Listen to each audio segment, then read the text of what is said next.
Então Isaque mandou chamar Jacó, o abençoou e disse: Não se case com uma mulher cananita. Em vez disso, vá de imediato a Padã-Arã, à casa de seu avô Betuel, e case-se com uma das filhas de seu tio Labão. Que o Deus Todo-Poderoso o abençoe e lhe dê muitos filhos, e que eles se multipliquem e venham a ser muitas nações. Que Deus dê a você e a seus descendentes as bênçãos que ele prometeu a Abraão. Que você venha a possuir esta terra na qual vive agora como estrangeiro, pois Deus entregou esta terra a Abraão. Assim, Isaque se despediu de Jacó, que foi a Padã-Arã morar com seu tio Labão, irmão de Rebeca, filho de Betuel, o arameu. Esaú soube que seu pai, Isaque, havia abençoado Jacó e o enviado a Padã-Arã para encontrar uma esposa, e que, ao abençoá-lo, tinha advertido a seu irmão: Não se case com uma mulher cananita. Também soube que Jacó havia obedecido aos pais e ido a Padã-Arã. Quando ficou evidente que seu pai não aprovava as mulheres cananitas, Esaú foi visitar a família de seu tio Ismael. E além das 2 mulheres cananitas com as quais havia se casado, tomou para si uma das filhas de Ismael. O nome de sua nova mulher era Maalate, irmã de Nebaiote e filha de Ismael, filho de Abraão. Nesse meio tempo, Jacó partiu de Berseba e rumou para Harã. Quando o sol se pôs, chegou a um bom local para acampar e ali passou a noite. Encontrou uma pedra para descansar a cabeça e se deitou para dormir. Enquanto dormia, sonhou com uma escada que ia da terra ao céu e viu os anjos de Deus que subiam e desciam pela escada. No topo da escada estava o Senhor, que lhe disse: Eu sou o Senhor, o Deus de seu avô, Abraão, e o Deus de seu pai, Isaque. A terra na qual você está deitado lhe pertence. Eu a darei a você e a seus descendentes. Seus descendentes serão tão numerosos quanto o pó da terra. Eles se espalharão por todas as direções, leste e oeste, norte e sul. E todas as famílias da terra serão abençoadas por seu intermédio e de sua descendência. Além disso, estarei com você e o protegerei aonde quer que vá. Um dia, trarei você de volta a esta terra. Não o deixarei enquanto não tiver terminado de lhe dar tudo o que prometi. Então Jacó acordou e disse: Certamente o Senhor está neste lugar, e eu não havia percebido. Contudo, também teve medo e disse: Como é temível este lugar! Não é outro senão a casa de Deus, é a porta para os céus. Na manhã seguinte, Jacó se levantou bem cedo. Pegou a pedra na qual havia descansado a cabeça, colocou-a em pé, como coluna memorial, e derramou azeite de oliva sobre ela. Chamou o lugar de Betel, embora anteriormente se chamasse Luz. Então Jacó fez o seguinte voto: Se de fato Deus for comigo e me proteger nesta jornada, se Ele me providenciar alimento e roupa, e se eu voltar são e salvo à casa de meu pai, então o Senhor certamente será o meu Deus. E esta coluna memorial que eu levantei será um lugar de adoração a Deus, e eu entregarei a Deus a 10ª parte de tudo que Ele me der. Jacó seguiu viagem e por fim chegou à terra do leste. Viu um poço ao longe, e junto ao poço, no campo, 3 rebanhos de ovelhas, à espera de que lhes dessem água. Uma pedra pesada cobria a boca do poço. Era costume naquele lugar esperar que todos os rebanhos chegassem para então remover a pedra e dar água aos animais. Depois, a pedra era recolocada na boca do poço. Jacó se aproximou dos pastores e perguntou: De onde vocês são, amigos? Somos de Harã, disseram eles. Conhecem um homem chamado Labão, neto de Naor? Perguntou Jacó. Sim, conhecemos, responderam eles. Ele vai bem? Perguntou Jacó. Sim, vai bem, disseram. Olhe, ali vem Raquel, filha dele com o rebanho. Jacó disse: Ainda é dia claro, cedo demais para recolher os animais. Por que vocês não dão de beber às ovelhas, para que elas possam voltar a pastar? Não podemos dar de beber aos animais enquanto não chegarem todos os rebanhos, responderam.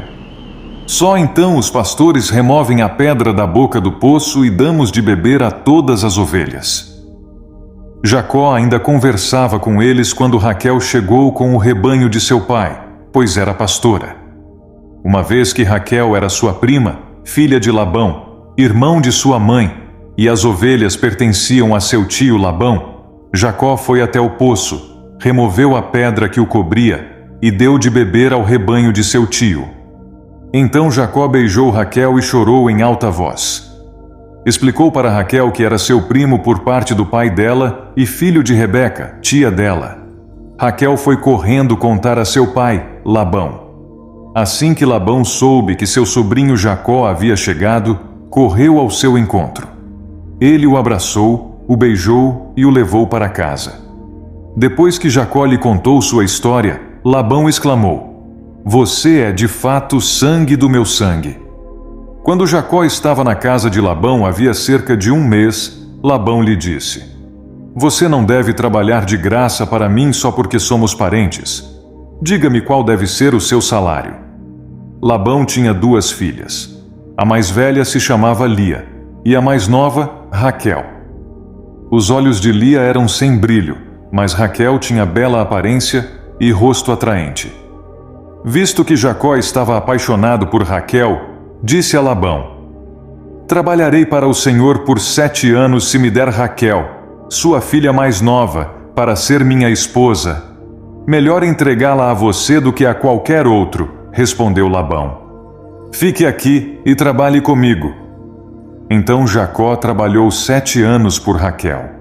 Ele a amava tanto que lhe pareceram apenas alguns dias. Chegada a hora, Jacó disse a Labão: "Cumpri minha parte do acordo. Agora dê-me minha esposa, para que eu me deite com ela." Labão convidou toda a vizinhança e preparou uma grande festa de casamento.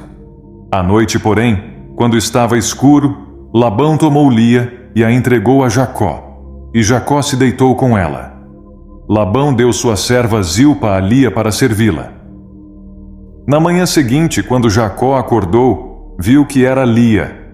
Então Jacó perguntou a Labão: "O que o Senhor fez comigo? Trabalhei 7 anos por Raquel. Por que o Senhor me enganou?" Labão respondeu: "Aqui não é costume casar a filha mais nova antes da mais velha. Espere, contudo, até terminar a semana de núpcias, e eu também lhe entregarei Raquel, desde que você prometa trabalhar mais 7 anos para mim." Jacó concordou em trabalhar mais 7 anos. Uma semana depois de Jacó ter se casado com Lia, Labão lhe entregou Raquel. Labão deu sua serva Bila a Raquel para servi-la. Jacó se deitou também com Raquel, a quem ele amava muito mais que a Lia. Então permaneceu ali e trabalhou mais 7 anos para Labão. Quando o Senhor viu que Lia não era amada, permitiu que ela tivesse filhos. Raquel, porém, era estéril. Lia engravidou e deu à luz um filho. Chamou-o de Ruben, pois disse: "O Senhor viu minha infelicidade, e agora meu marido me amará." Pouco tempo depois, Lia engravidou novamente e deu à luz outro filho. Chamou-o de Simeão, pois disse: "O Senhor ouviu que eu não era amada e me deu outro filho." Lia engravidou pela 3ª vez e deu à luz outro filho. Chamou-o de Levi, pois disse: "Certamente desta vez meu marido terá afeição por mim, pois lhe dei 3 filhos." Lia engravidou mais uma vez e deu à luz outro filho. Chamou-o de Judá, pois disse: "Agora louvarei ao Senhor." Então parou de ter filhos. Quando Raquel viu que não dava filhos a Jacó, teve inveja da irmã e implorou a Jacó: "Dê-me filhos, ou morrerei." Jacó se enfureceu com Raquel. "Por acaso sou Deus?" perguntou ele. "Foi ele que não permitiu que você tivesse filhos." Raquel lhe disse: "Tome minha serva Bila e deite-se com ela. Ela dará à luz filhos em meu lugar, e por meio dela também terei uma família. Então Raquel entregou sua serva Bila a Jacó por mulher, e Jacó se deitou com ela. Bila engravidou e deu um filho a Jacó. Raquel o chamou de Dan, pois disse: Deus me fez justiça, ouviu meu pedido e me deu um filho. Bila engravidou novamente e deu a Jacó o segundo filho. Raquel o chamou de Naftali, pois disse: Tive uma luta intensa com minha irmã e venci. Quando Lia percebeu que tinha parado de engravidar, tomou sua serva Zilpa e a entregou a Jacó por mulher. Pouco tempo depois, Zilpa deu um filho a Jacó. Lia o chamou de Gade, pois disse: Como sou afortunada! Então Zilpa deu a Jacó o segundo filho. Lia o chamou de Asser, pois disse: Como estou alegre! Agora as outras mulheres celebrarão comigo. Certo dia, durante a colheita do trigo, Ruben encontrou algumas mandrágoras que cresciam no campo e as trouxe para Lia, sua mãe. Raquel suplicou a Lia: Por favor, dê-me algumas das mandrágoras de seu filho. Lia, porém, respondeu: Não basta ter roubado meu marido? Agora também quer roubar as mandrágoras de meu filho? Raquel propôs: Em troca de algumas mandrágoras, deixarei que Jacó se deite com você esta noite. Ao entardecer, quando Jacó estava voltando do campo, Lia foi ao seu encontro e disse: Esta noite você deve se deitar comigo. Paguei por você com algumas mandrágoras que meu filho encontrou. Assim, naquela noite, Jacó se deitou com Lia. Deus respondeu às orações de Lia, que engravidou novamente e deu a Jacó o quinto filho. Chamou-o de Issacar, pois disse: Deus me recompensou porque entreguei minha serva por mulher a meu marido. Lia engravidou outra vez e deu a Jacó o sexto filho. Chamou-o de Zebulon, pois disse: Deus me deu uma boa recompensa. Agora meu marido me tratará com respeito, porque lhe dei 6 filhos. Depois Lia deu à luz uma filha e a chamou de Diná. Então Deus se lembrou de Raquel e, em resposta às suas orações, permitiu que ela se tornasse fértil. Ela engravidou e deu à luz um filho. Deus tirou a minha humilhação, declarou, e o chamou de José, pois disse: Que o Senhor me acrescente ainda outro filho. Logo depois que Raquel deu à luz José, Jacó disse a Labão: Por favor, libere-me para que eu volte à minha terra natal. Permita-me levar minhas mulheres e meus filhos, pelos quais o servi, e deixe-me partir. O Senhor sabe muito bem como trabalhei arduamente a seu serviço. Labão respondeu: Se mereço o seu favor, fique. Eu enriqueci, pois o Senhor me abençoou por sua causa. Diga-me qual será seu salário e qualquer que seja o valor, eu lhe pagarei. Jacó respondeu: O Senhor sabe como trabalhei arduamente a seu serviço e como seus rebanhos cresceram sob meus cuidados. De fato, o Senhor tinha pouco antes de eu chegar, mas sua riqueza aumentou consideravelmente. O Senhor o abençoou por meio de tudo que eu fiz. Mas e quanto a mim? Quando começarei a cuidar de minha própria família? Quanto quer receber de salário? Perguntou Labão mais uma vez. Jacó respondeu: Não me dê coisa alguma. Se o Senhor fizer o que lhe direi, continuarei a cuidar de seus rebanhos. Deixe-me inspecionar seus rebanhos hoje e remover todas as ovelhas e cabras salpicadas e malhadas, além de todas as ovelhas pretas. Elas serão o meu salário. No futuro, quando o Senhor conferir os animais que me deu como salário, verá que fui honesto.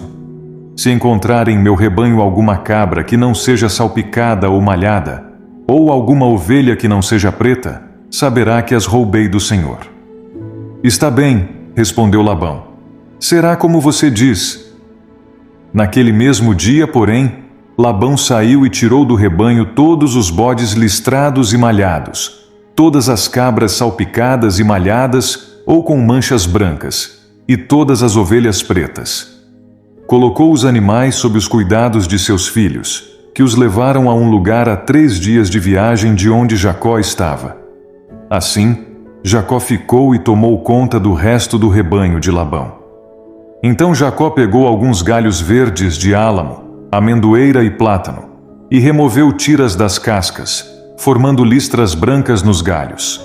Em seguida, colocou os galhos descascados junto aos bebedouros, onde os rebanhos iam beber água, pois era ali que se acasalavam.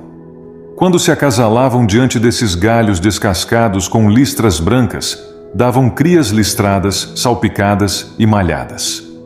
Jacó separava esses cordeiros do rebanho de Labão. Na época do cio, colocava o rebanho de frente para os animais listrados e pretos de Labão. Assim, Jacó foi formando seu próprio rebanho, que mantinha separado do de Labão. Sempre que as fêmeas mais fortes estavam no cio, Jacó colocava os galhos descascados nos bebedouros em frente delas, para que se acasalassem diante dos galhos.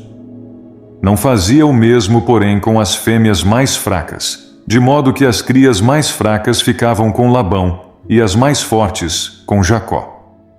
O resultado foi que Jacó se tornou muito rico, dono de grandes rebanhos e também de servos e servas e muitos camelos e jumentos.